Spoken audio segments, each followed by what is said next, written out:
PCOS কিংবা PMOS ৮ থেকে ১০ KG ওজন কমলেই যে ঠিক হয়ে যাবে এটা ভুল ধারণা। যেমন পেশেন্টের যদি ইনসুলিন রেজিস্ট্যান্স থাকে 30-40% কেসেসে দেখা যায় যে লোয়ার ওয়েটেও পেশেন্টের ইনসুলিন রেজিস্ট্যান্সের সমস্যা থাকে। দেখা যায় যে অনেকে নিজে থেকে ডায়েট কন্ট্রোল করতে গিয়ে মাসল লস করে ফেলেন ফ্যাট লসের বদলে।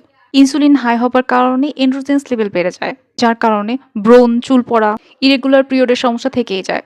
ইনফ্লামেশন কিংবা গাট ইস্যুসের ক্ষেত্রে ডায়েটে যদি ফাইবারের পরিমাণ কম থাকে, স্ট্রেস, অ্যান্টিবায়োটিক ডিসবায়োসিসের ক্ষেত্রেও ওজন কমলেও পেশেন্টের হরমোনাল ইমব্যালেন্সটা থেকে যায়।